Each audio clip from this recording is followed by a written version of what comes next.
To the MMOs.com podcast. This is episode 47, and it's Altai here, joined by Omer. Gumbo. Shurelia. And we are missing Matt this week. He's off on a secret mission, and we'll hear from him next week on that mission. And Gumby will take it off with the weekly raid. I was about to say, I'm Matt, guys. Your eyes are spazzing, Shu. Oh, are they? Oh, Alright. probably too close to my... Too close to the Well, camera. last week we asked everyone what they thought about lockboxes in games. And I wanted to bring up one point that a few people made that I don't know why any of us didn't think about. Maybe Matt brought it up and we glanced over it. But lockboxes, you do always get something, whereas gambling you have a chance of not getting anything at all the majority of the time. That's fair. So it does factor into the equation. I'm not sure how much of a difference that makes, but I thought that was a pretty insightful comment quite a few people made, and got to thank them for that, because it did make me question my own opinion there. I do feel there's technicality, though. Dude, you get free. You get free stuff when you get like a free buffet. You get free drinks. Hotel room. That's free true. I do drinks? get liquor. Oh yeah. That's Yeah, what Vegas, you is get all free about. drinks. You can hella game the system by just like betting like the minimum and trying to make only your break even, and you get free drinks. Every time I buy something, every time I do a lockbox in Neverwinter, I want to get mailed a bottle of tequila. That's the only way we're gonna make this fair. But anyway, I've heard people bring that argument up a few times. I was actually discussing that in the comments in the podcast on YouTube, and I feel it is a technicality because, like, hypothetically, I know she was talking about fake Grand Order, and like a lot of the lockbox loot was like absolute trash. So getting something doesn't always make it worth it. Like That's if you true. get shit, imagine like playing $100 on a slot machine, right? And every time you pull, like a 25-cent spider ring comes out. It's still gambling. I'm sorry. A 25-cent spider ring. You know what I'm talking about too. Those Yeah, I know you're talking really spider rings. Sometimes you get like a sticky yeah, you hands gotta or measure it by actual bouncing value. ball. And most of the time, you don't get any Sticky hands are value. But honestly, if you get the sticky hands, it's valuable. All right, the spider rings are not valuable, but I'll take the sticky hands. The sticky hand sticky is hands the always got worst. so dirty. Well, if Yeah. you could get homies. So dirty. But anyway, let's move on. this week, of course, we're not really asking a direct question. I'm not asking a direct question. We actually are going to be talking a lot about Nostalrius. We've been saying that right. So I was curious what our audience thinks on the podcast. How do they feel? What are they feeling? Let's get some psychoanalysis in here. How do they feel about Nostalrius' shutdown? Wow. It's a pretty Depressed. So you're starting Big the moment. podcast with the biggest news. All right. Yeah, like of it. course. That. That's how we got to roll. So what happened was, if you haven't been online for the last week, Blizzard sent a cease and desist letter to the administrators of Nostalrius, which, in the eyes of the law, they are in the wrong. First, say what it is. Nostalrius was a private vanilla World of Warcraft server. It was the largest vanilla World of Warcraft server, averaging about 8,000 players each night. I think they peaked at about 15,000. It was quite popular. And then it got a lot of attention, especially recently in the last couple of months. I kept hearing about it, and I guess that should have been a sign. So just last week, Blizzard sent a cease and desist letter to the French, because it was a French server, to the French lawyers over there, and the server has now been taken down. Unfortunately, a lot of people played on the server, and people would raid. They did BWL. A lot of people had great gear. Now that the server's dead, there was actually a march from Ogrimmar to Thunderbluff, and people suicided their characters off the cliff in solidarity. So it does raise a couple of questions that I thought we should talk about. If every private World of Warcraft server, because there's a lot of them, you can find these top 100 lists all over the place. If they were all shut down, would players go back to the retail version of the game? Was one question I wanted to know. I'm very curious. Why won't Blizzard sanction a private server? Daybreak did that with EverQuest. Project 1999 is a very popular private EverQuest server, a vanilla EverQuest, and Daybreak said, "Okay, we don't want to run it, but we'll let you do it. You are the official private server." And I'm just very curious, why won't Blizzard do the same thing? There's clearly demand. Hey guys, what if this is a preemptive for them setting up one? No. It'd be no a way. horrible way saying to that, build like goodwill. Yeah. But what's interesting right away is No Life Alice from our chat actually mentioned that a lot of people are moving to another WoW vanilla server called Kronos. So when you start shutting down private servers, and because there are so many WoW private servers, it becomes like a game of like whack-a-mole. I mean, they can shut down servers one at a time, but the community out there that wants to play vanilla WoW, they're gonna play vanilla WoW. Okay, Right. you can shut down the server they're on, but they're gonna move somewhere else. And at the end of the day, you're gonna just have a lot of ill will from players on these servers because these guys don't want to play retail WoW. And that's a key distinction between retail WoW and vanilla WoW. They clearly don't want to play retail WoW. Shutting down their servers are not going to make them play retail WoW. They just want to hate Blizzard now. Okay, I don't think Blizzard's was trying to get people back to retail WoW though. I think. Then why would they shut them down? Okay, heads up.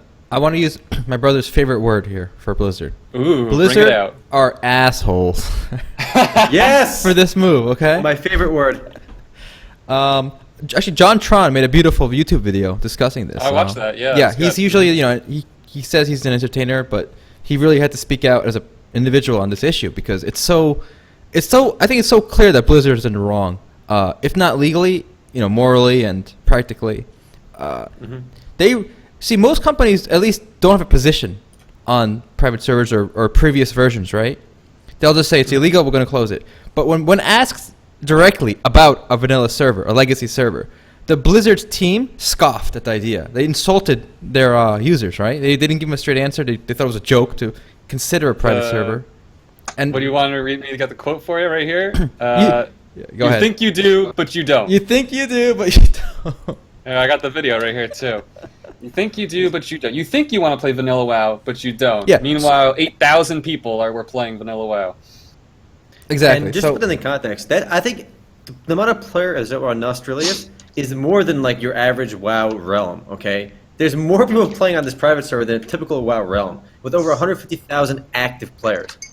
It's insane. Like, the demand is there. The only thing Blizzard can do now that I think would give them some redemption is if they launched a vanilla server of their own. That They way, won't do shutting down a private server, there's a reason for it, okay? If they shut down a private server to launch their own version of vanilla WoW, which I don't think they're going to do, then you can understand Blizzard's position. But if they shut it down and then offer players no experience on the official servers for what they want, you can't blame the players for chasing after a vanilla server because they can't get that on retail, and they've seen Blizzard straight up insult the guy who asked the question about it. Like, they're so insane that they're not giving the players what they want, so they're going to find it on their own. If they don't do it, they're assholes. Do you guys think that this is showing like a glaring problem that Blizzard has a big disconnect with their players now? Yeah, I 'Cause, think Blizzard's on the I road mean- to casualness. It's paved with hell. Oh, they're already on that Something. road, and it's paved with gold. That's what Overwatch is because of the Storm. The They road own to hell Candy is Crush. paved with They own gold. Candy Crush. That's what they bought. What are they called? What's that? King King, Digital yeah. Entertainment. They know where the money's at, and it's in casual bang 'em out games. I They feel will like never if you- put the. Yeah. Go ahead. If you told like Blizzard fans when like Warcraft 3 came out around that time, where Blizzard was like the highest tier of PC games. Like, honestly, as someone who played PC games and consoles at the time, right? I think what made me consider myself more of a PC gamer at that time, besides some MMOs and stuff like Ultima Online back in the day, were really Blizzard games. Oh yeah. I played Age of Empires 2 as well and stuff, but I never played any other game the way I played Diablo 2, the way I played StarCraft 1. I have thousands of hours of StarCraft custom games, and the way I played Warcraft 3. Blizzard really was my gaming experience growing up, along with a few MMORPGs. And if you showed what Blizzard is today, the gamers back then, like, they wouldn't believe it. Like, they're going so casual with King Digital and Candy Crush and games like Blizzard today is nothing like Blizzard 10 years ago, 15 years ago. Yeah. Yeah, I do predict that in a couple of years, people will look at Activision Blizzard, the same way they look at a company like EA. It's just that we're not there yet. There's a lot of, Blizzard still, I think in the general audience, has that, people look at them and think, oh, they're infallible. These are industry trendsetters. They're making Overwatch, they're setting a new standard. They made Heroes of the Storm, they set a new standard. That's at least, I think, how it's perceived, even though it's a MOBA and it's a copycat. But I think in a few years, if Blizzard keeps down this road, yeah, they're gonna look just like EA. They're gonna look just like Ubisoft or any other company. They're too big for their own good, and I think there is a disconnect. And I also don't think Nostalrius was shut down out of spite or to try and push players back to retail. I think it was a purely someone in the legal department or in accounting heard about this and they said, whoa, this is our property, we're shutting this shit down. I don't think there was any type of intention behind it. Yeah, beyond it was routine. exercising it wasn't their rights. Yeah, I agree with that. Yeah, it was just routine. But they heard about it now. What do you think Mr. Monahan is thinking? He was a CEO of Activision Blizzard. Because it obviously came to him now. All this backlash on every website. People are talking about this. Like, what do you think the bosses at Blizzard are thinking right now? I think they think they're in the right. I 100% believe they think they're totally in the right because they're exercising their legal rights. And now, But the I think backlash this is there. what's interesting to say. I think is Sully Airhead recommended to me recently. Justice doesn't come from the law. Justice precedes the law, and I see this as an injustice. Just because you have the legal right doesn't make it the right thing to do. And to me, I mean, this doesn't. I asked the question in the weekly raid, what does this accomplish for Blizzard? And to me, it accomplishes nothing but ill will, as you said before. There is no benefit. By virtue of playing on Nostalrius, the players were protesting retail WoW because it's not the same game. They are two different games. Different experiences. Mm-hmm. All right, so I think this is Blizzard's, the moment they cross the Rubicon or jump the shark, whatever you want to say. This is the moment they become not a company of gamers trying to make games for other gamers, but like you said, the faceless corporation, Electronic Arts. Yeah. And they've actually been that way for a while, but I think this makes it pretty obvious and clear to their old fan base like us. Like people growing up with Blizzard games today never had that impression. All they know is today's Blizzard. But for us, it's kind of like a betrayal, or I don't know what you want to call it. That's true. Yeah. And I want to see them make it private. If they want to, I want to see them make a vanilla server. But and deep down, I know it's not going to happen because if they made a vanilla server, it would almost justify today's the recent actions, and I can understand their perspective. But I think Aaron made a really good point a couple weeks ago and then we should expand upon a bit. I feel like at this point, if they made a vanilla server, which it would almost be like an admission of guilt that all their expansions today suck. And there's a lot of pride on the line for them. That like if the developers can't come to grips that like what they had before was so good. Well, and if they made a vanilla server and how popular it becomes, like it would almost be just admitting failure for their devs, and that's why it's not going to happen. And not even that. A lot of the devs today aren't the same devs that were on the original team. Mm-hmm. So it'd be like, wait a minute. So by my 4 years at Blizzard were worthless, and the way the game was before I even got here was better. So it's not even the same people making the decision to go back. So that makes it harder. It's like people value their own work above other people. So I think it's a hard road for them to make a legacy server. I do want to say in terms of feasibility, one quick thing is if they wanted to make a vanilla WoW server, they could do it very easily. Okay, I mean, some people say, oh, it might be difficult to do, replicate. No, they're a mega corporation. They have all this money. A couple of volunteers on their free time were able to make a vanilla WoW server that people liked. So a company like Blizzard can easily do it, and it really wouldn't take much resources from them. So it's within their capability. They're just choosing not to do it. I just want to clear that up in case anyone's curious. Disagree also before we move too far. I don't think a vanilla WoW server would be very popular. I think relative to other games, maybe it would be popular, but I don't think it would take away from retail WoW. Keep in mind, the numbers are these huge dramatic differences. Even though WoW's in decline, when we say WoW's in decline, it's in decline from a 5.5 million player base down to 5 million. When you look at any other game, it trumps almost everything else. And compare that to an 8,000 average player base, there's no comparison, right? I think that ultimately a vanilla WoW server, whether it's from Blizzard or they sanction someone, would still average out to about Nostalrius' numbers, because the players that want to play vanilla WoW are going to go out and find it no matter what. Maybe there'd be an influx at first, but I think it would eventually even out. And the server may ultimately not even be successful, but it would at least show goodwill to the community. I'm going to disagree 100% there. I think vanilla WoW players especially they can afford to pay the subscription fee to play on the server. It's not about the money. It's about the experience. And why not get the experience from the source? Keep in mind, you're biased. You grew up with vanilla WoW just like I did. But think about, I don't think the player base playing WoW today is the same kids that started playing when vanilla you're right. came You're out. right. No, you're right. That's why I'm saying all the players from all these WoW private servers, right? They would all play on the official server. It's not about the money. $15 a month is affordable for WoW, especially people like me that grew up with WoW, who are older now and they have disposable income. They can afford to play on the official server. So imagine Blizzard got 150,000 new paying subs. By the way, that's $1.5 million a month. That's money for Blizzard, all right? That's a good chunk of change. All right. Well, I want to disagree with both of you here. All right, Sean, the numbers for the Nostalrius were bigger than just that 15,000 active thing. It's 150 active players, 800,000 active accounts, and that's just one private server. Remember, like you said earlier, everyone moved to Kronos, a new server now, right? and there's a dozen out there. So if Blizzard had a single properly maintained, no risk of going down private server, I think you'd see hundreds of thousands of players move. That seems very But high to me. That's speculation. Go ahead. But number two, Omar, you said it was easy to make a private server or a Yes. vanilla server. Official You vanilla have to server. keep in mind, Nostalrius was maintained by hundreds of dedicated, passionate volunteers, right? Didn't they say they had like a 20, 30 core team? Core I don't know, team, hundreds. but again, the customer support, the bugs, the player. It costs them $1,000 a month, according to their AMA, to keep all of that going. But that would cost Blizzard a lot more because it'd be paid staff, not motivated. But they already have the infrastructure for customer support, so I But feel you can't have to keep in mind who still works at the WoW team at Blizzard. It's the reject and losers. Because look at the content they're producing, and the smart. You can't say that. I just said it. Say that. The intelligent people. You heard it here first, people. Okay, just Poor kind of devs. what Erhan just said. He's saying the people that are still working at Blizzard are the losers. No, not Blizzard. Because of the WoW gaming team. The WoW producing team. The WoW team. Oh, the WoW team. He said people that work at. Oh, come on. The WoW It's team still is the most successful. The WoW team is maintenance mode, and the retards. The smart people moved on to Overwatch or some other companies, like new companies. Okay, I'll take dropping the bold statements, but Blizzard Fucking World of solid. Warcraft is still the most popular Western MMORPG and one of the most revenue-generating MMORPGs in the world. To say that all the rejects, that's not true. What skill does it take to maintain that though, versus creating it from scratch, like vanilla? The vanilla team was obviously, Well, they were innovative. Obviously, they created from scratch. It's a different experience. yeah. But one more thing on numbers, because again, Nostalrius, they said they had 150,000 active users, right? And if you look at sites like RunPop, they break down all the realms by player base.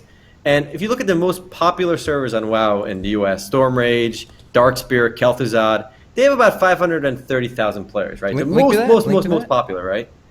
The average realm has like less than 150,000 players. So the most popular is at 500,000. This one WoW private server alone has 150,000 quote-unquote active users, 800,000 registered accounts, 100,000 active users. So it would be one of the most popular realms. And remember, there's a whole bunch of vanilla WoW private servers, not just Yeah, one. exactly. So if you have a properly maintained one, like Alhay was saying, this is a real revenue-generating opportunity for Blizzard. So if they don't do it, they're being assholes because they're shutting down avenues for players to enjoy the experience elsewhere. So I do think they'll make money doing it. That's the positive thing about this, though, is that by them doing this, they just the legal team or whatever, they have forced the hand of everyone else to like make a firm decision, right? And now we're gonna know if they actually are gonna be actual assholes, right? I think they will be actual assholes and not release anything on their end, but it's just the way it goes, unfortunately. By the way, I mean, I we have to also talk wanna- about it, right? I don't think they should charge money for a private server if they ever made one either. Make it free.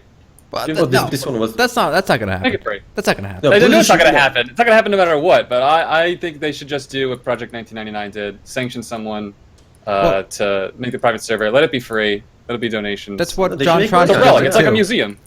If Blizzard is unwilling or unable to run a private Yeah. server, they could have reached out to the Nostalrius team Yeah. and have them just kind of become an unofficial, official like That's exactly partnership. what they should have done. Yeah. That's exactly what they should have done. They can do it, though. The idea that they can't They is don't need absurd. to. They don't need to. Just let these guys are already there. They're passionate. They kept it going. They already have it running. Why have Blizzard do it Here's the issue. themselves? If you're gonna, okay, here's Blizzard. All right, there's three options: do it themselves, don't do it at all, and ban, or let Nostalrius do it. All right. Yeah. So if you let Nostalrius do it, you are literally missing out on upwards of $1.5 million a month in revenue. Why would they do that? But if Blizzard Not doesn't only want to be part that, of there's a lot of liability in like doing that, actually. So it's like you're by making them quote unquote official and not having an actual hand in what they're doing. It's like you can set them up to like fuck you over like PR wise, right? no, they're If they different do games. something poor, bad taste, mismanage it, it reflects poorly on Blizzard. Yeah. So they have to Blizzard control their fuck- brand. Yeah, that's what I was trying to say. But that's not I mean, fair Project because 99 hasn't done anything. the cost of Blizzard running the server will, I think, It's be higher. 100 times higher than Nostalrius volunteer, passionate, motivated team running. I think you're wrong, completely wrong. You know why? Wow, they already have a huge team, all right? So keep in Of mind, losers. These are, okay, And they don't care either. Yeah. They go. They 9 to don't 5. care. 9 to 5. They show up. They Listen. they just stare at They clock solitaire. in, they don't give a shit. yeah. They go home and they drink Okay, and go to no, sleep.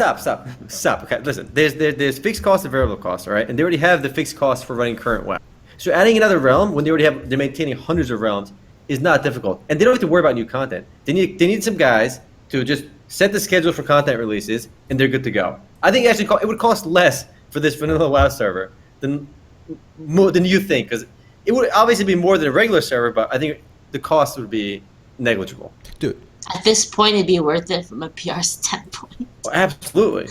All right, let's not stick on this topic too long either. Anyone? Okay, I want to mention one other thing. Blizzard are assholes if they don't launch a private server of their own, not private server, a vanilla server of their own, because this obviously contradicts the theory that that's not what players want. I mean, they made themselves look like fools in that when the player asked the question about making legacy servers. If they don't make their own private servers, not vanilla servers after this, they're assholes. That's my closing thought. Yeah, I agree with that. They're assholes. I also agree they're assholes, but I have to say I think they should have just sanctioned Nostalrius like Project 1999, and that would have been a far better turn of events. And instead, Blizzard's just now another corporate machine churning out games, clocking in, going home, and drinking themselves to sleep. So I predict they're gonna make another server. I predict they're doing it. I'm gonna go against you guys. Really? I predict Yeah. the next WoW game will be a king-made one, like a Match 3 World of Warcraft game. That will come out before a legacy server. I agree with that. Okay, I agree too. Because I don't think we're going to see an official legacy server. But if the next, so we will see a WoW. I mean, they bought King Digital, obviously. You guys make Candy Crush. They're gonna make a WoW theme something with King Digital. There's no reason not to. They're gonna make more money off it. They're gonna make one of those time servers, time release like they have in EverQuest. EverQuest. I think. So I want to say one other thing too. Thinking about World of Warcraft today, if you look, I mean, I wrote an article previously about the most expensive MMORPGs, and I was always curious how much it costs to make a game like WoW. And obviously, there's been a lot of cost inflation with game development projects. I mean, the video game industry especially has undergone so much cost inflation. So making games today, even with the technology we have, costs a lot more when a large-scale company does it than it did back in like 2004 when WoW came out. So I think WoW costs about $40 million to make, $45 million to make. Do you guys think we'll ever see another like mega project like WoW, or No. not necessarily WoW, like Star Wars: The Old Republic, a game that costs $200 million to make? Do you think we've hit peak MMORPG in terms of like size and ambition and scale? Well, I don't know, no. guys. It's a good I question. think Black Star Desert- Citizen is super ambitious. That's true. Star Citizen's a good example. And that's actually a good transition, because one of the Star Citizen's big haters is getting a little bit of hate Baby. himself. Yeah, so Derek Smart, who, if you don't know, is notorious for calling out Chris Roberts and Roberts Industries for scamming people. He is a very, very vocal man. He's a game developer. He recently announced he would be removing his game from Steam due to trolling. His game He line, did get trolled, didn't he? his game Line of Defense currently has a very negative rating out of 143 reviews on Steam. And he responded with, people don't need a reason to troll the dev community or other people, they just do it. And when you're Derek Smart, well, that just comes with the territory. Well, at least Derek Smart is smart enough to know that he certainly attracts the worst in people. Interesting note is that when I look at the reviews, I don't see trolling. I don't really see people just leaving troll reviews. I actually see well-written and thought-out reviews. None of them are just one word or sentence. They all are complaining about the game not functioning as it's supposed to. So it seems like Derek Smart just can't handle criticism, even though he can dish it out. So I actually Yeah. wanted to like Derek Smart because he called out a lot of issues and brought up controversies with Star Citizen. I wanted to like this guy, right? And he even made a website that just dedicated, his entire website, this dereksmart.org, whatever website, is dedicated to like bashing Star Citizen. Yeah. His claim to any attention has always been bashing Star Citizen and zero merits of his own. So I kind of wanted to like him for what he did about, calling out Star Citizen. But the more I look into this guy, the more I realize how much of a loser he is. Okay, like straight up, look Loser. at the games he's made. Complete loser. The games he's made are all subpar. I mean, I'm not comparing my game development skills to his. I'm just saying he hasn't really created anything relevant, and he has the nads to just keep bashing Star Citizen. When he first brought up his concerns, okay, whatever. He's a concerned game dev who pre-ordered the game, and he's seeing issues he brought to light, right? But he consistently bashes Star Citizen. and Okay. he's done nothing to prove that he's even a worthy person. I want to. He's no credibility. I want to defend him for a minute. If ahead. he was just, Alright. if he was just a fellow game developer bashing another game developer, right? I would agree with my brother Omer. But was actually a pre-order holder, like a Kickstarter, like a funder. Yeah.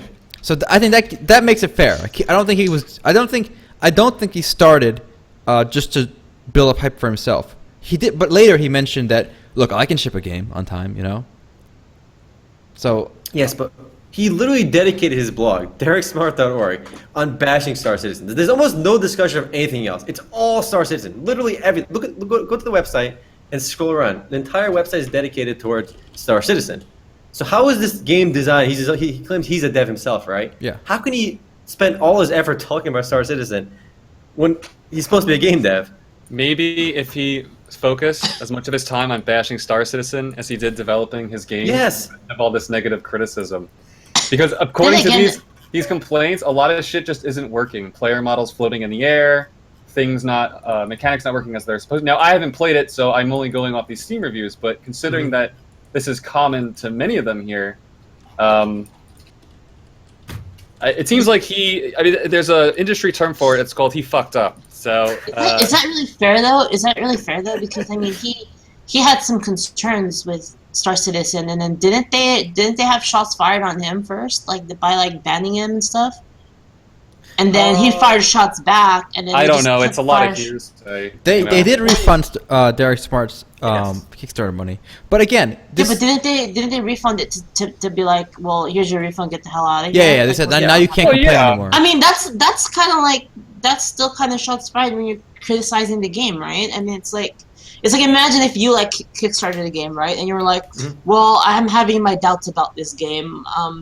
Things don't look right, and they're like, well, get the fuck out, and then they just kick you out of the Kickstarter when they've had your money for I don't know, however long he had it before they did it.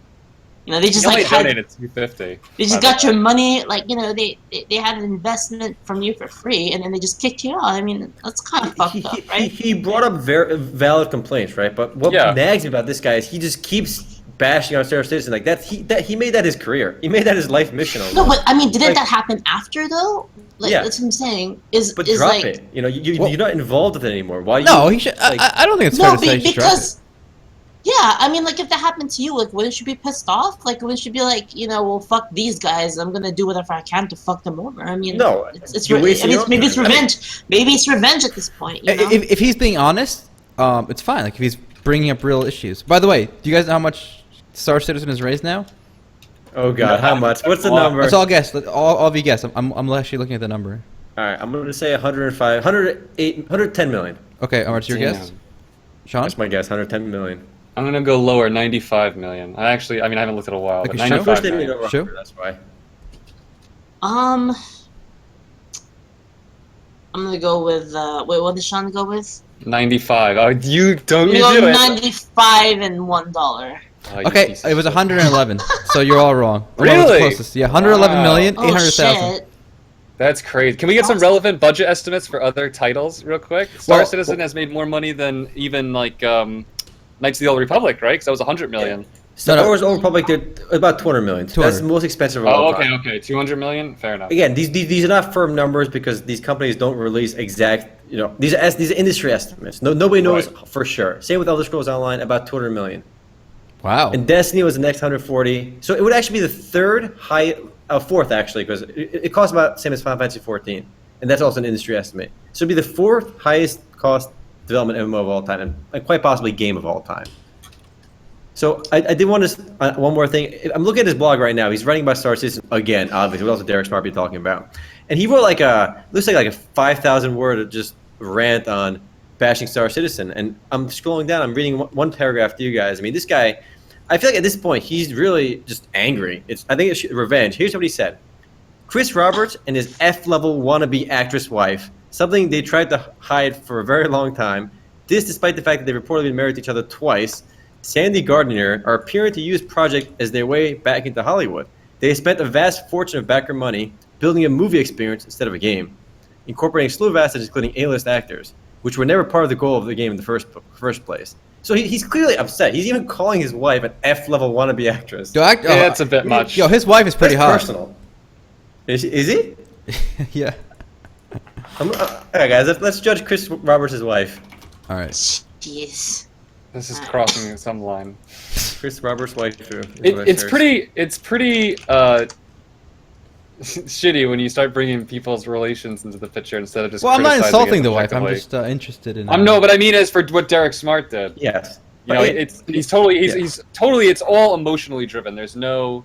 It seems like objectivity is lost on this guy at this point, and he's just driven. He's dedicated his career to it. He's not even a game designer anymore. He's a Chris Roberts basher. That's like his on his LinkedIn. It should say game designer. It should say Chris Roberts basher. But I also had my concerns about Chris Roberts doing the Star Citizen project, as you guys all know, mainly because at least this guy makes games. This Derek Smart, not great games, pretty Duke games. Shitty right? games. Yeah, but he at least made something. Yeah. What has Chris Roberts done for us since 1990? Zero. He's raised $100 million and did not deliver the project yet. But at least Derek Smart makes some stuff, so I'll give him that. Well, Chris Roberts is banging this Sandy Gardner, huh? So that's something he's doing. I like Dawn Goat left a comment here. This is going to end in some kind of homicide. That is kind of how it feels, isn't it? Derek Smart's obsession, like he sits in a room by himself and there's just pictures of Chris Roberts all around him on white walls, and he just looks and he just like grinds his teeth. You took my 250. No, dude, he has like printouts of like the forums, and he has like strings like showing like where he's gonna bash them next. He's got that like all over his wall.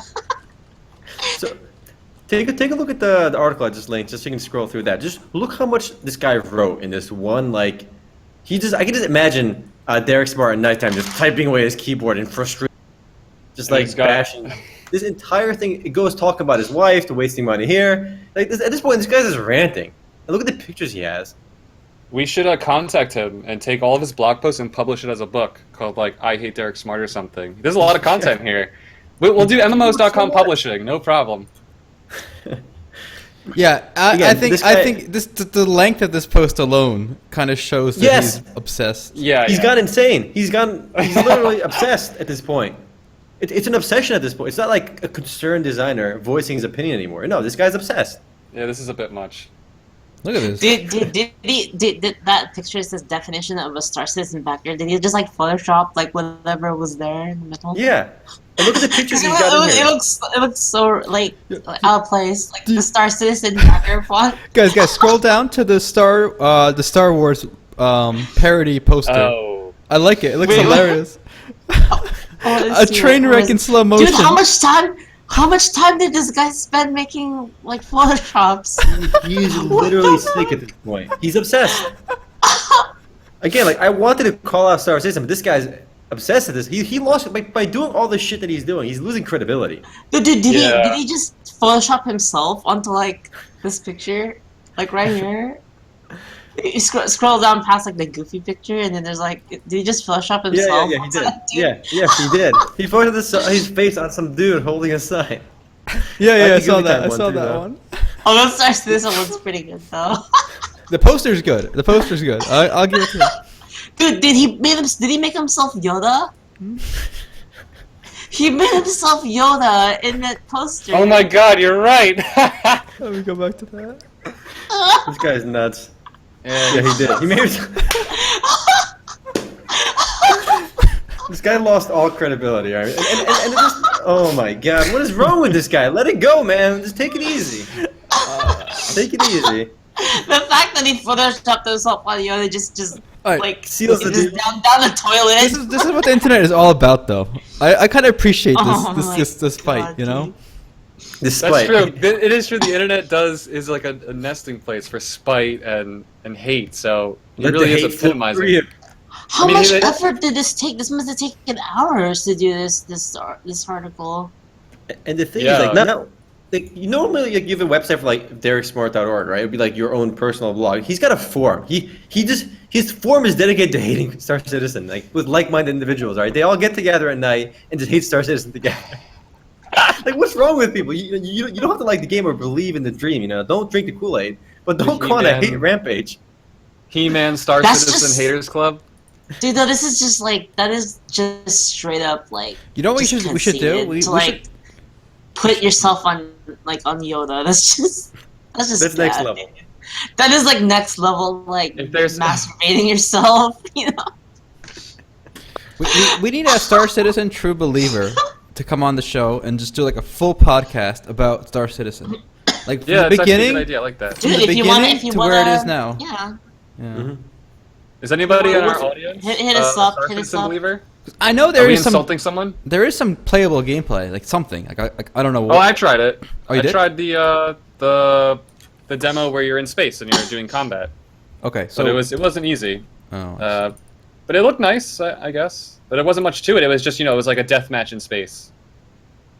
All right. Well, I want to Dude, ask you you, know- what do you you guys know- think about this? You know, What's we should. What is this? What am I looking at? Meet a Oh fan my- who has spent $30,000 on Star Oh, we're Citizen. still going on this? we're still going. We're still Look at going this, more look at- Star Citizen. Oh no. One more thing. Just looking at like Chris Roberts is like he's just like hugging this guy like this sucker. He just gave me 30G. Look at his smile. It does kind of have that. It's kind of a cult movement at this point. The Star Citizen, I feel. Dude, what if it's the new Scientology, dude? Or Apple. I bet if we put them. It's like if the we second gave coming them, of Jesus. brain- Star Citizen will be released. When you reach 30,000, you gain the Force in Star Citizen. Insane. Dude, you know what we should do though on this podcast? We should have guests like for certain segments. Yeah, I agree. We should do open lines. Open. But yeah, lines. we plan to eventually just like we were thinking about that earlier. Have like a 10-minute section every time to just accept calls from people to join us in the podcast and just Oh, I like bring that. up topics of discussion. That'd be a lot of fun. We should do Yeah, that that'd as be a fun. separate show. Like call it the gaming talk show, because that way we can. That'd be have cool. both. Yeah. Anyway, before we jump to other topics, I do want to bring back what I said earlier before Altai hijacked my discussion. Ooh, get Do you guys hijacked. think we'll have? Do you guys think we'll have another like mega budget MMORPG besides Star Citizen because that's crowdfunded? They were able to raise all that money. Do you think there's still investor appetite for mega projects? Yes, but they're going to be very rare. It'll happen. Maybe we'll see a couple more, but I think they're going to be much harder to get funded, and people I think are going to be much more wary about it because so many things have failed, especially recently. I mean, this year. This is the year of shutdowns. If we notice, like a lot of the news this year, we've been reporting on a lot of games that even some that seem to do all right, which we'll talk about next, that are shutting down because they're just not meeting the margins of expectations. So The games I'm seeing shutting down are kind of small. Though. I don't think we've seen a mega title shut down yet. I mean, WildStar, I think, was a big slap in the face for the industry. I think that it shows that and also, I don't know, I mean, Star Wars does well, right? But I think the industry has shown that you can't just throw a ton of money at stuff and get a guaranteed success. It's just too saturated.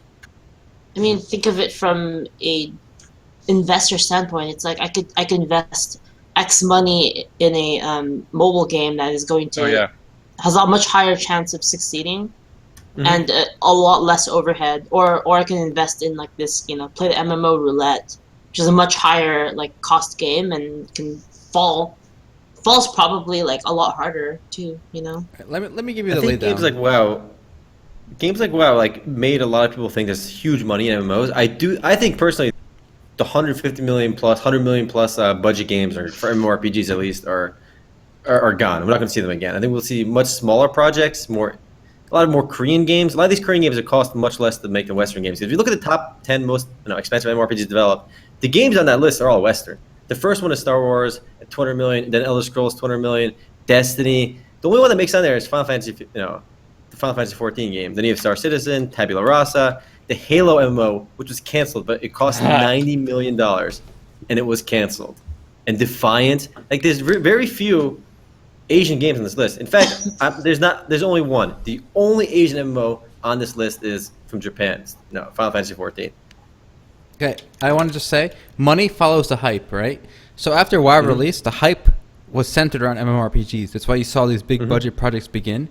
So I think the next hype train is VR. So if we see a triple digit million MMORPG project, it will be a VR MMORPG. So that's our fair. hope. That's our hope. But there's got to be one game that does really well first, because remember, like once League and Dota started doing really well, all the money started chasing MOBAs, and they all made all these failed MOBAs. And WoW led to MMORPGs being created. There's got to be one successful game that follows, and then that will lead all the money following. Well, fine. Let's just say the next genre-defining MMORPG will be on VR. That's my 2 cents. VR or mobile.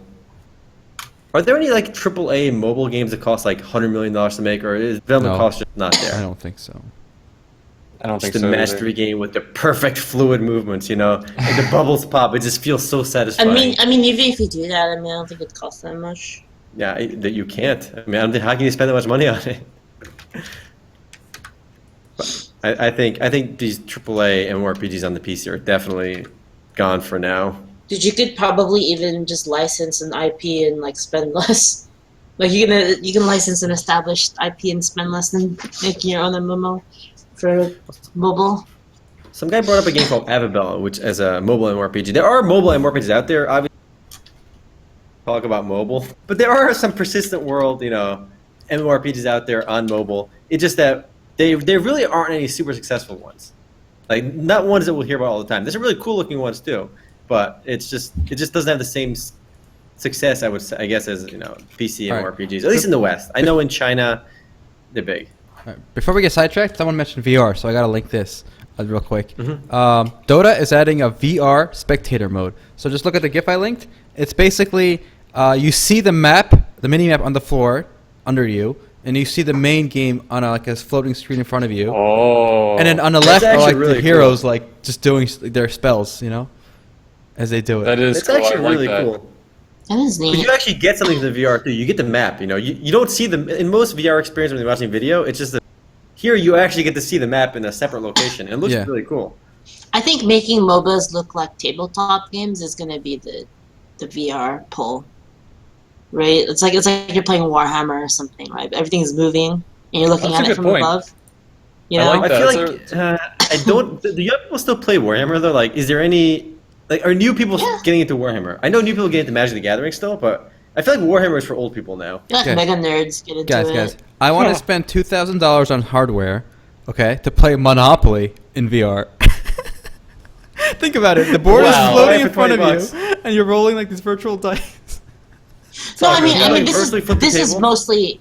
Hey, this is mostly for people that are already going to get VR, right? So you already have VR, and then you know, Dota wants to be like, you know, we'll let you experience your VR, or, you know, use your VR hardware for our game. You know, it's a draw to their game because.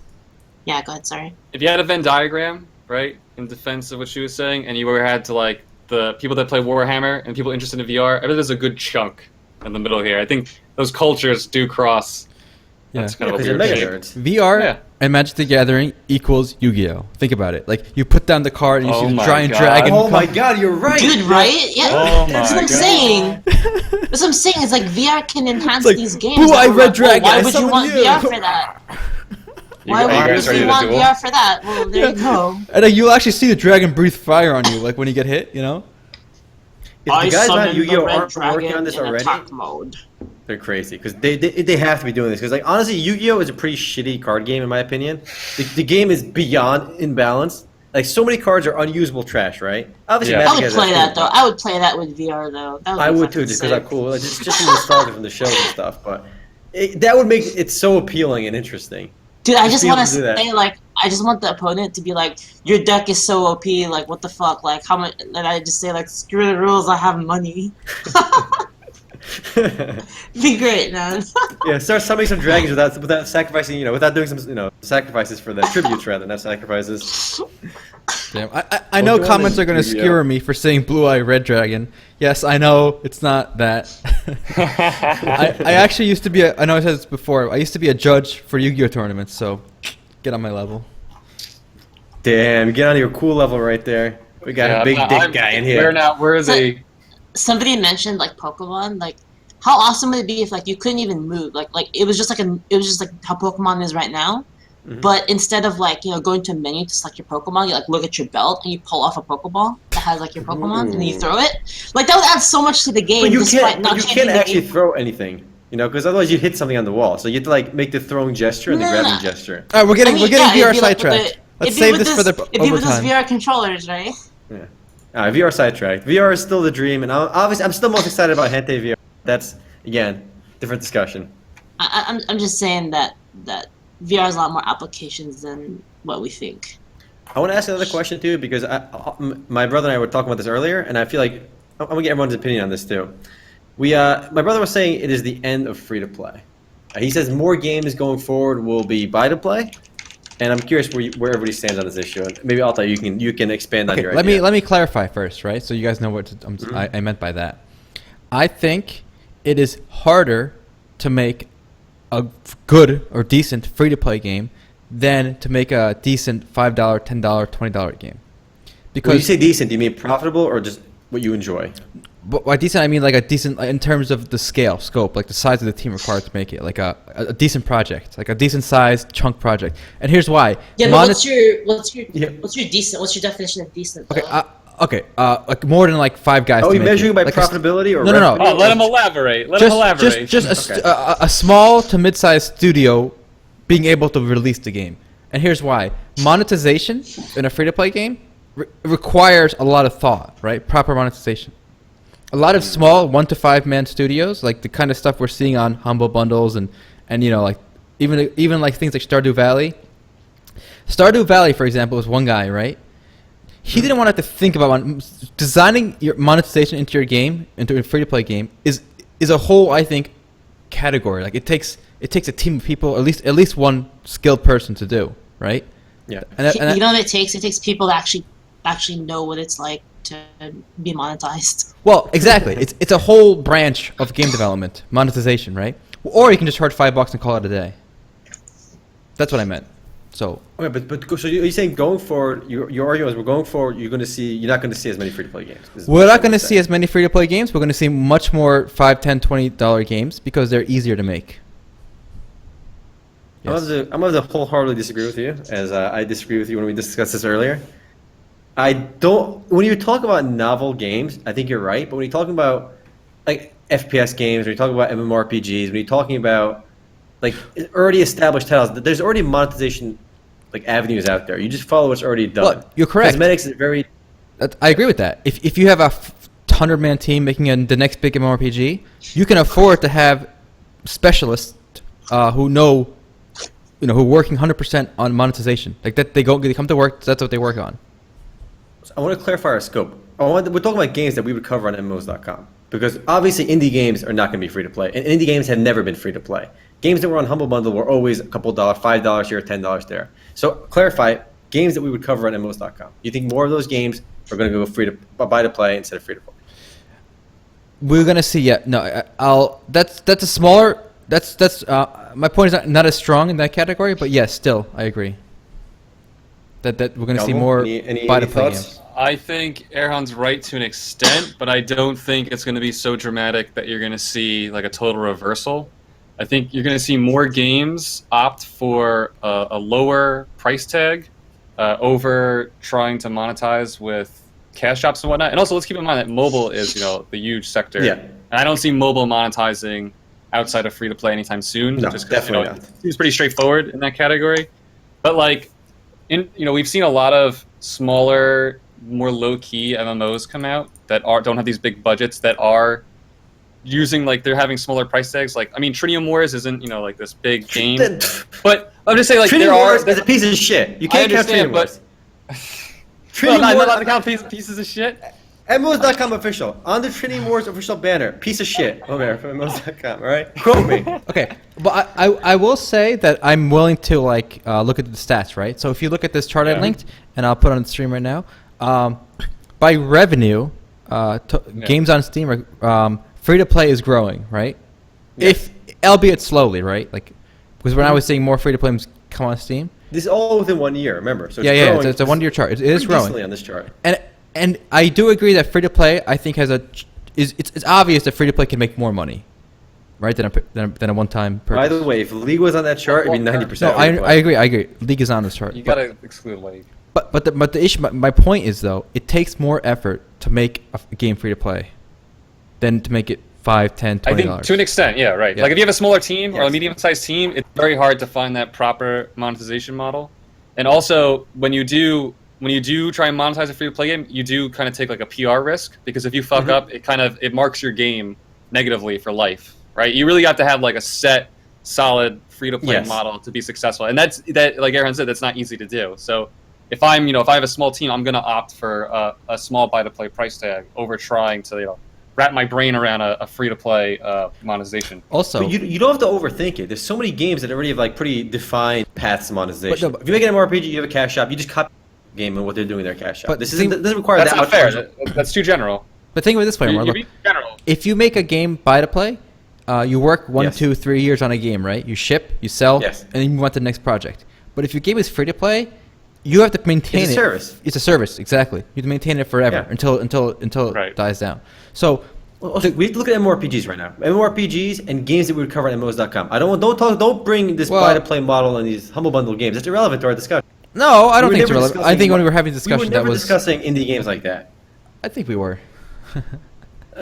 No, I think that's a different conversation. It is because okay, fine. Okay, in MMORPGs like that we would cover, I think Black Desert is a beautiful model where the Western audience is happy to pay $30, $40, $50 one time for the base game, and then a cash shop for cosmetics and minor conveniences like Can you name one other example like Black Desert? Because Black Desert is the exception right now. I think it's an exception, that's right. But the success it's had and it continues to have that's gonna be the model going forward. And you can see that kind of. I strongly believe Black Desert Online will be free to play within a year. We'll see. I agree with that. I know Matt would disagree 100% with me on that. I also disagree with you. I think 1 year is too soon. I give it more time than that. But why not? You're Dom Games. You're Dom Games, Sean, all right? Listen. No, I understand. I do. You sold 400,000 copies in the first month. By the time 6 months rolls around, very few copies are being sold. And there's still a whole bunch of people that never play the game because it costs money. I think it's too soon because Dom Games... Okay, keep in mind, I'm Dom.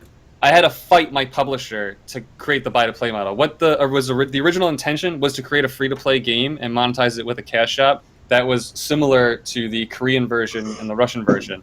Dom Games, I guess it's Dom. The division for the North America European, they had a fight for the free-to-play model. They did, and they said that in an interview with what's his name, the guy who covers Black Desert on YouTube. And to me, it seems like from a value standpoint as a company, they're not going to go free-to-play that soon because then it becomes kind of an hypocrisy. I could see free-to-play. 1 year is not that soon for these games. 1 year is One year is pretty quick. 1 year seems is still. In 1 year, we're going to see a sale, Steam sale, $10, $15, sure, $5. Sure. Yeah. We'll get we'll see Steam sales within 3 months, within another 3-4 months. 6 months. 3 months is all. Let me write this down. Predictions. Are you saying go free to play when? Please write them down. I'm gonna write it down. Notepad.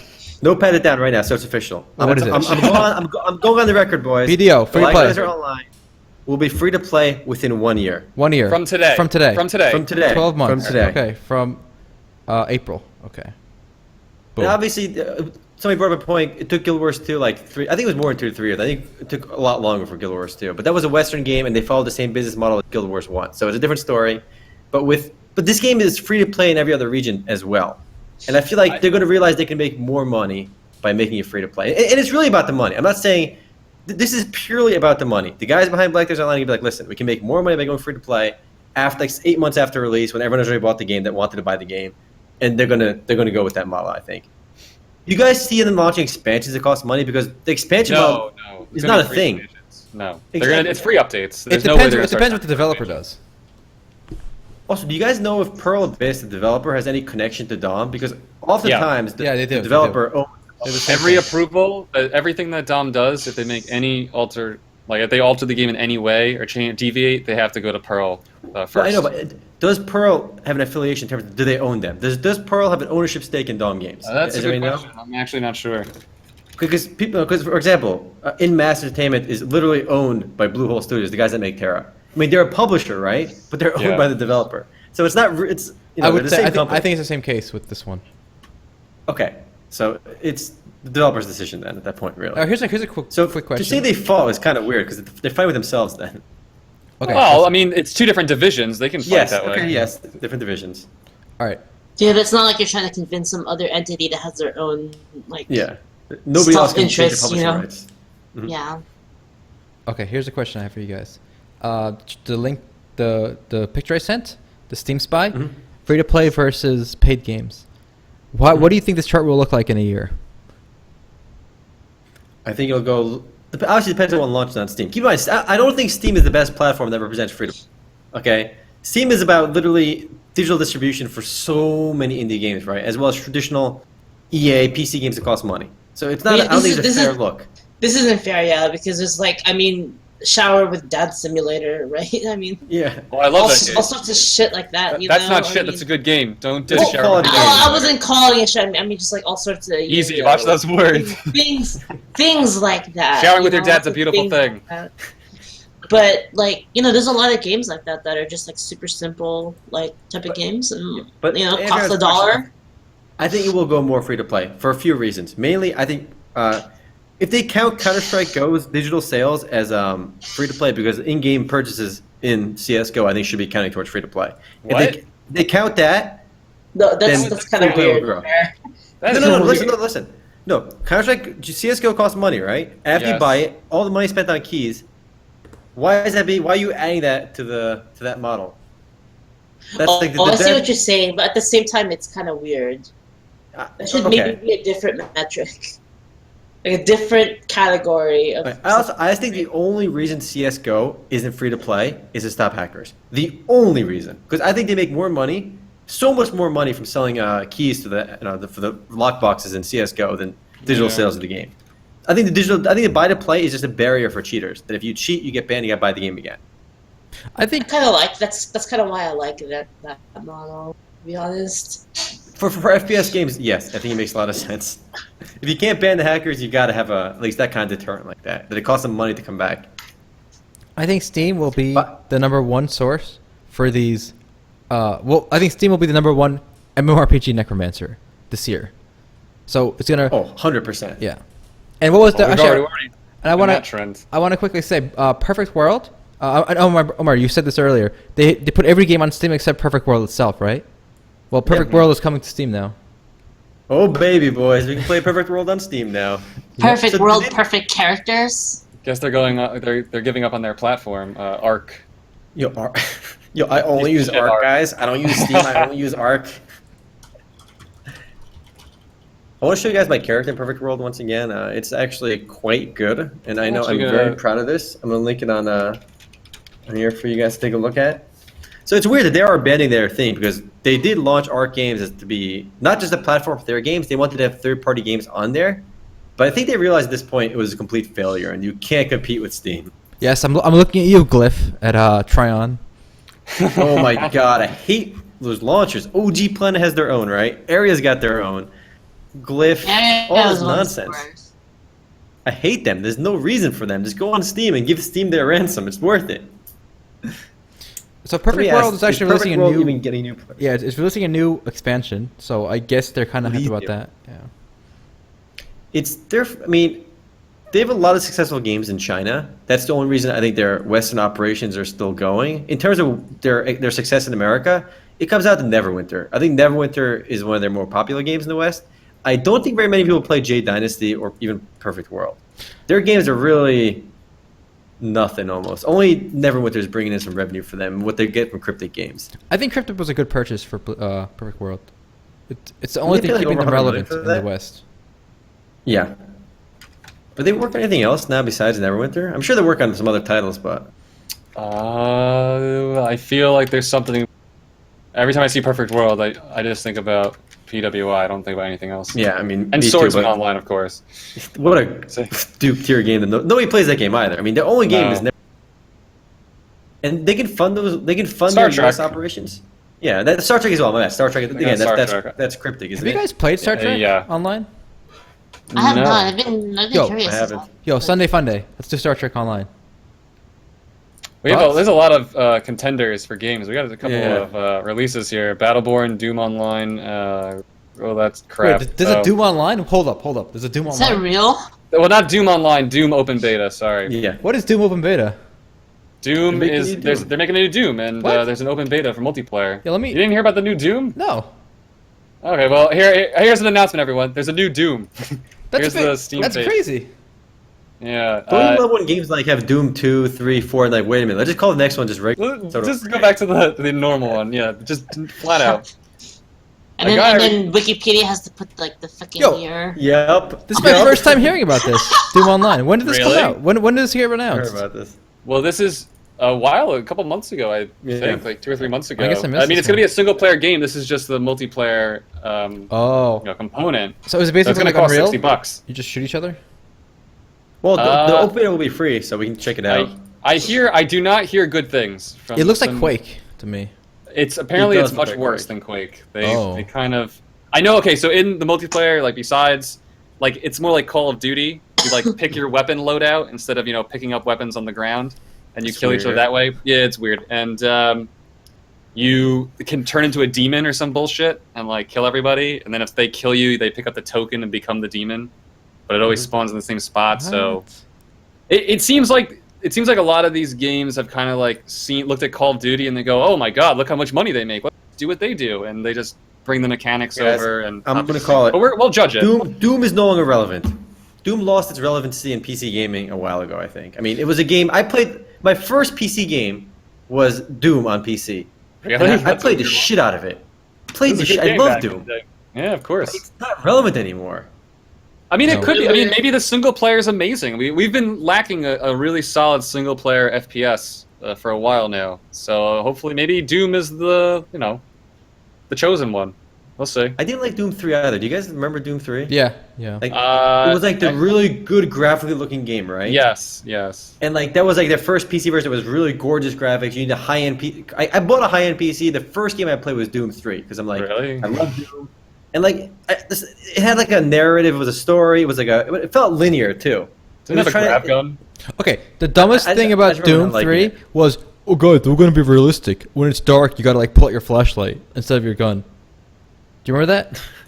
Yes, Oh, I you think I couldn't have do. your gun and flashlight at the same time. Like in real life, you know what you would do? You would strap a flashlight You tape it. on a gun, or get this guy. It's a game. You don't have to take a shit in the game, do you? You don't have to like brush your hair, right? Or in Star Citizen, you do.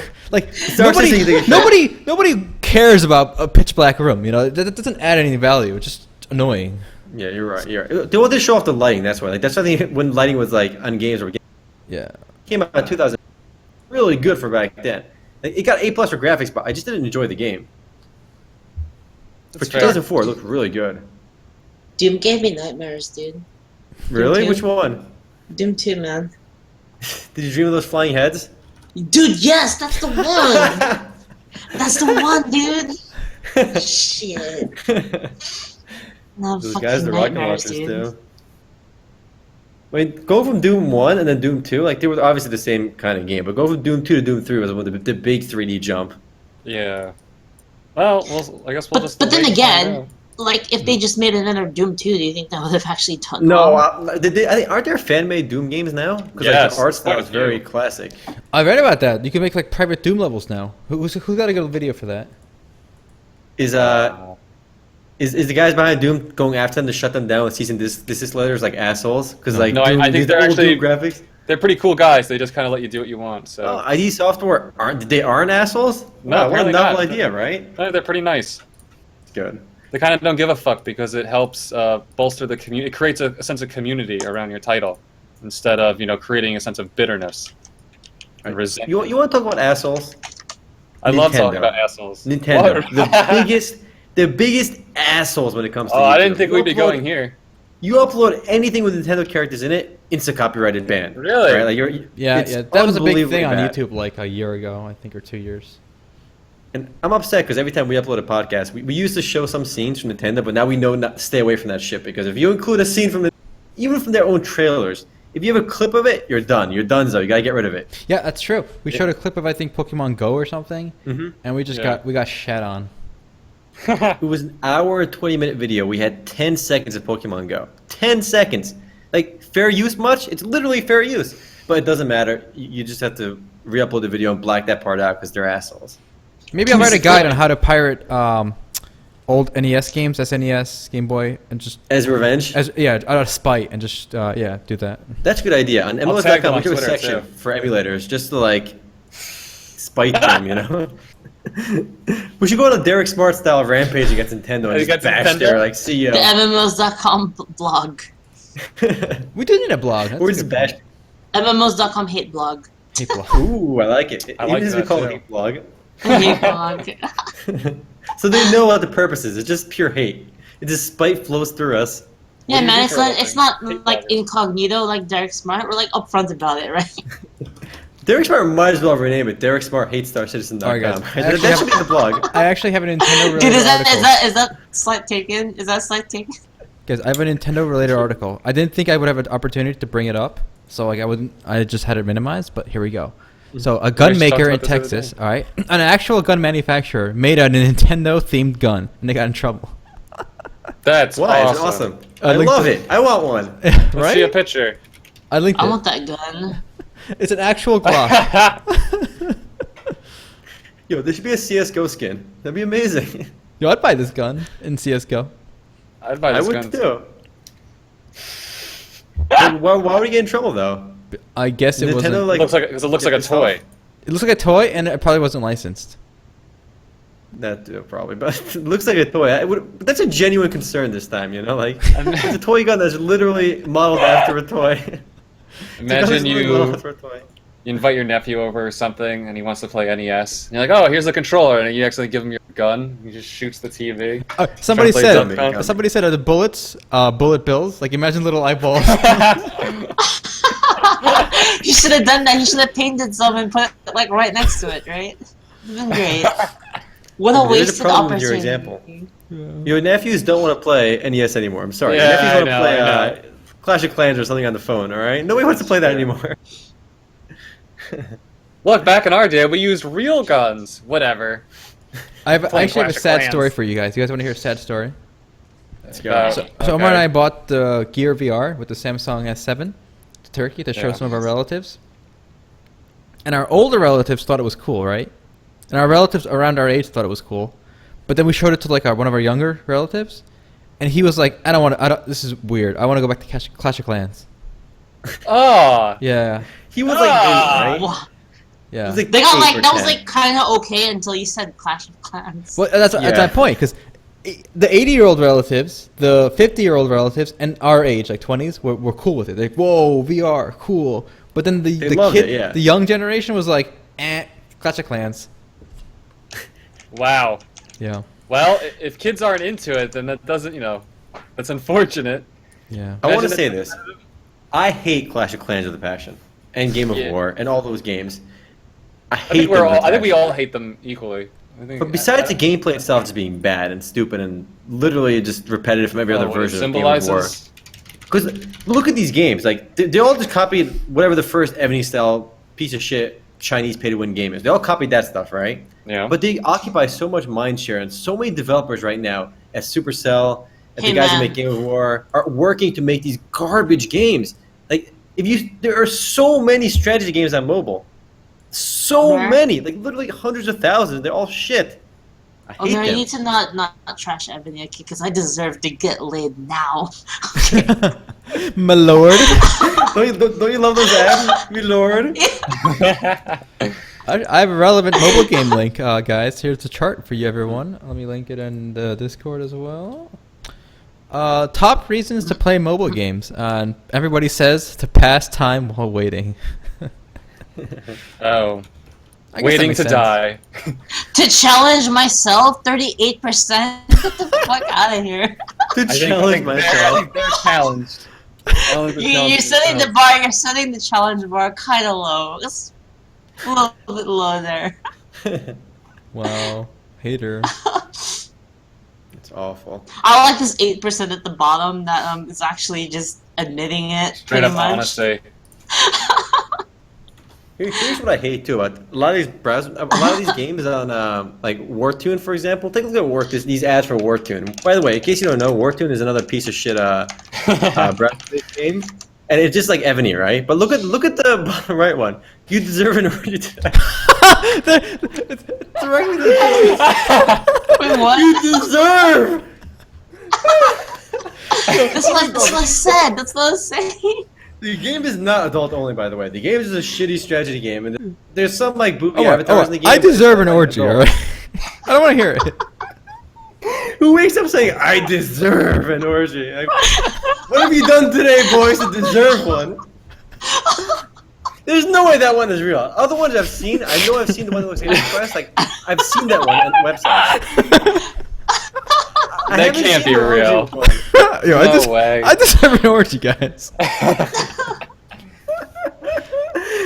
Oh my god, there's no way. Wait, I got one more. I'm searching this. I'm searching this. If this is real. No, it's real. Look at this one. Wait, it is? It's real? I think it's real, yeah. There's an article on Kotaku about it with the same picture. Your body is my party. Let's get it. Your body is my part. Wartune officially has the best ads in the world. Dude, that should be, The game is still around, by the way. that's the new You can check it out. The game is not MMOs.com adult. slogan, guys. You deserve an orgy today. You know what's really interesting about it? It's not even that, like, hey, man, you deserve an orgy. It's like, you deserve an orgy today! Today. Today! Right now! Right now!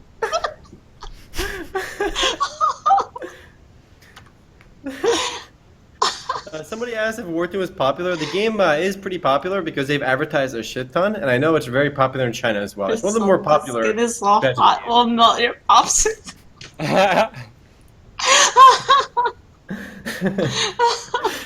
It just the today is what gets me. Honestly, the today is what gets me. Yeah, that's the best part. I like the exclamation. This is literally the best ad I've seen. It's hilarious. Back to real MMOs for a second, all right? Okay. I know Sean mentioned earlier this was a bad week, or this year, I guess, was the era of shutdown. Somebody said that.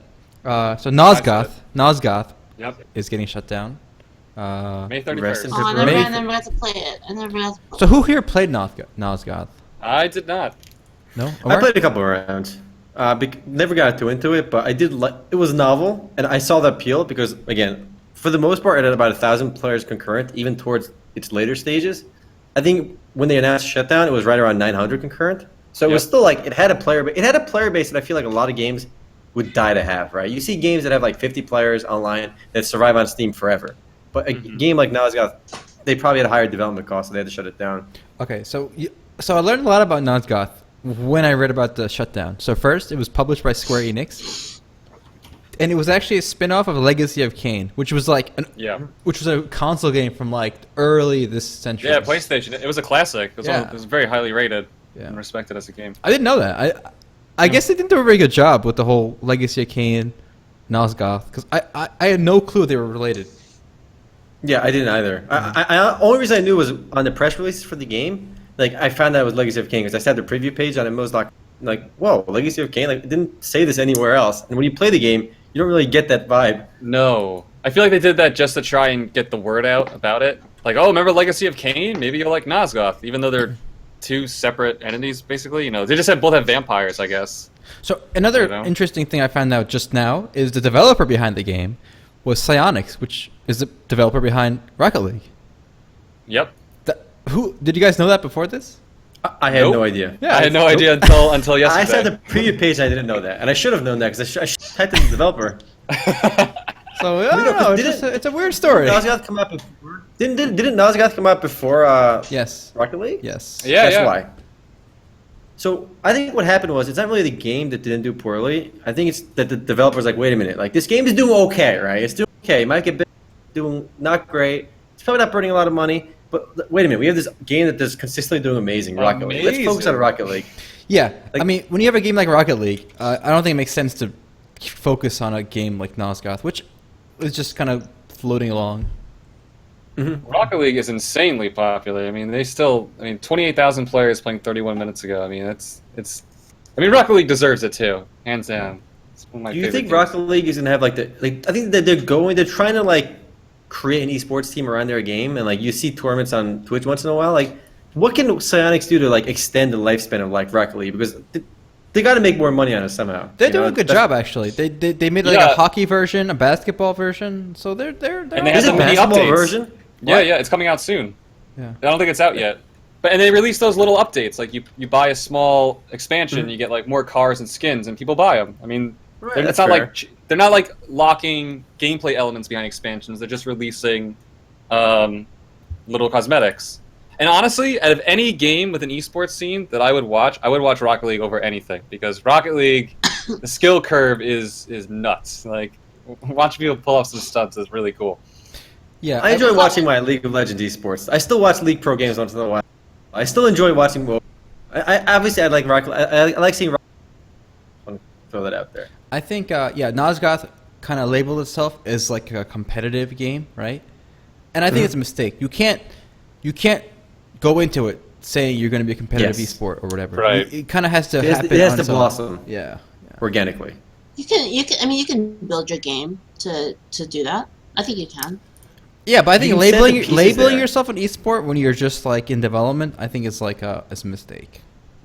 I guess that's kind of conceited. It may also, it may change your mentality as you're developing it too. Like you start catering the game for what you think it should be in an esport rather than letting it develop naturally. Yeah, make And a the good problem game. with that thought process, is that those games, the esports scene is usually like the top 0.1%. You can't cater to the 0.1%. You know, That's true. And if you do that from the get-go, you create an experience that's not fun for a lot of people.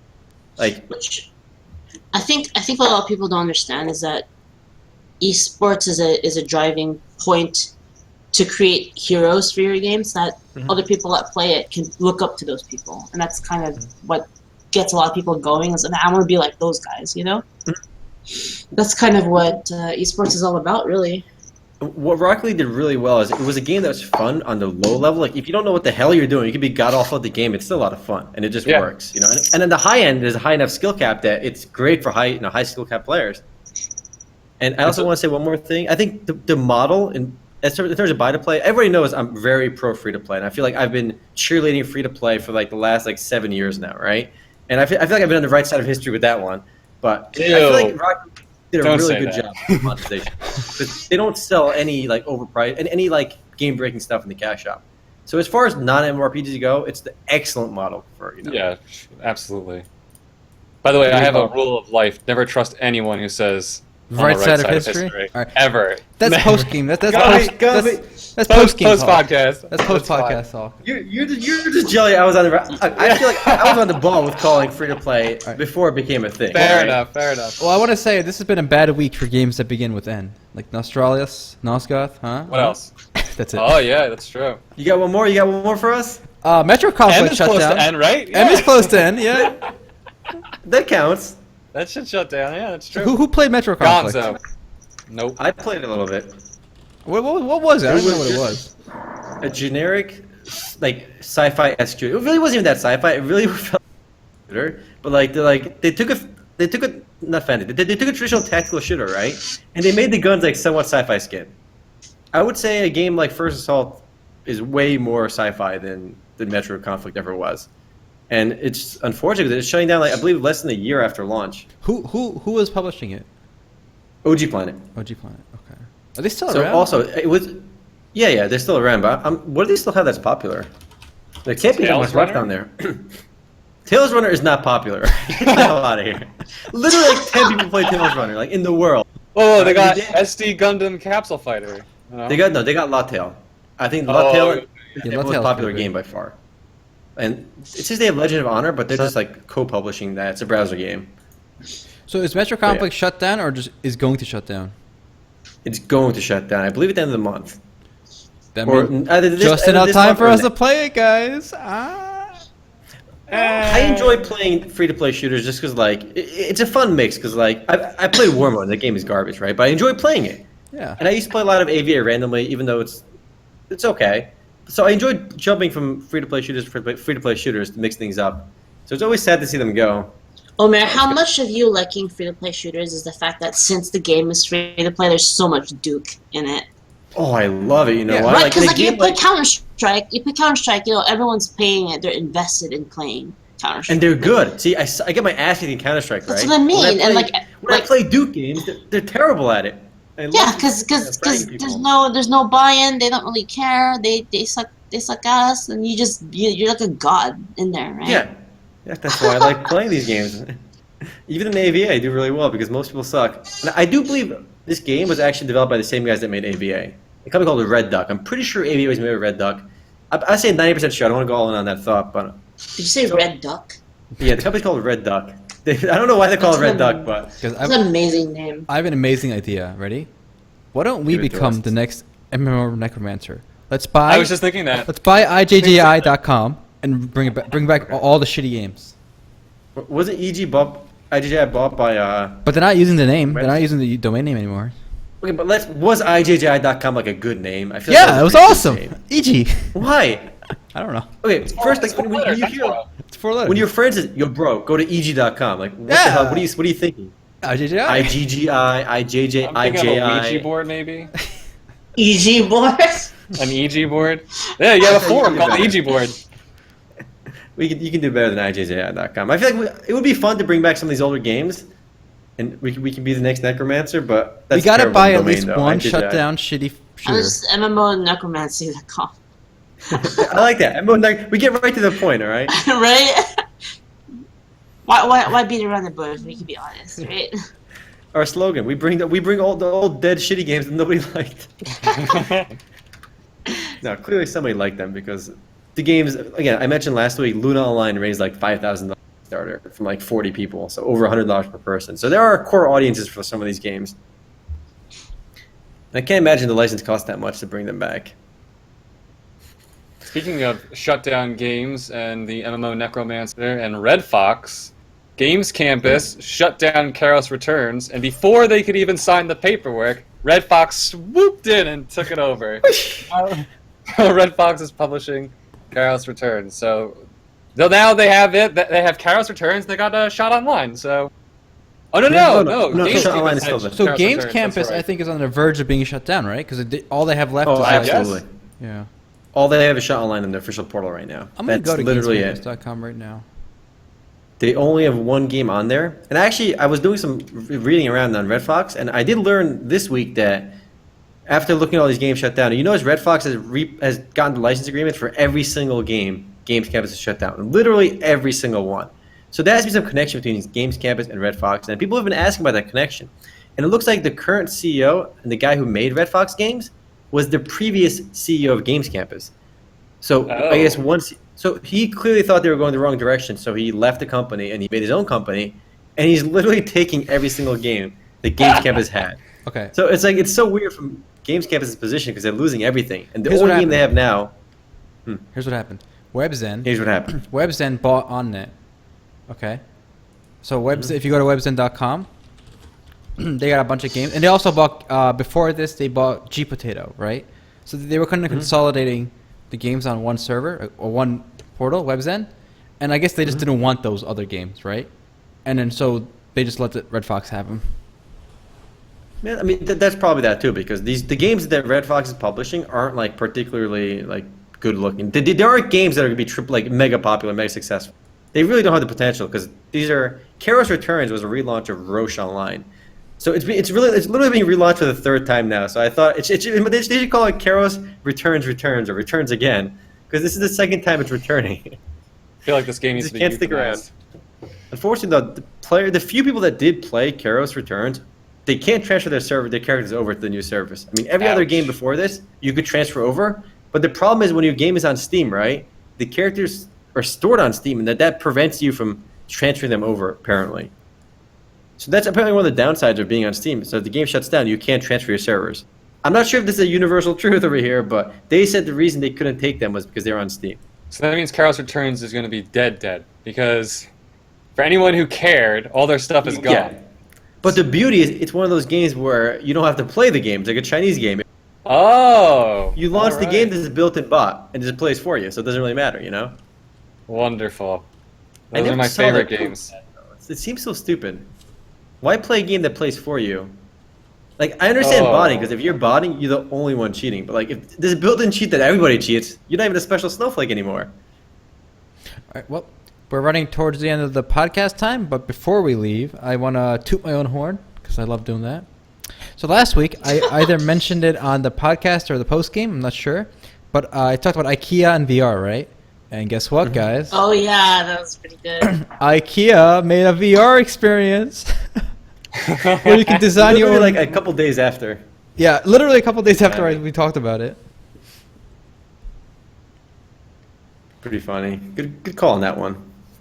Yep. Boom, baby. I don't have to walk through that maze that is IKEA just to get to my chocolate and hot dogs. Have you guys built the IKEA furniture before? Yeah. Yes. It's the hardest game out there. Well, I have a hint for you. That game is actually pay to win. Because I did it the first really? time, and afterward I paid the 9% extra for the construction. So they come to your house and build it for you. How long did they take? Are they quick? Oh, they're pro. They got the drills. They got the automatic drills and stuff. Like done. You know. Well, there's a school out in Sweden, the IKEA College of Building Hard Furniture. They train professionals to install IKEA furniture. IKEA Furniture Prepare to Die edition. Dude, that'd be awesome. Actually, good. it'd be really cool. It's confirmed. IKEA watches the MMOs.com podcast. All right. I don't blame them. All right, ready? IKEA Olympics. Think about it.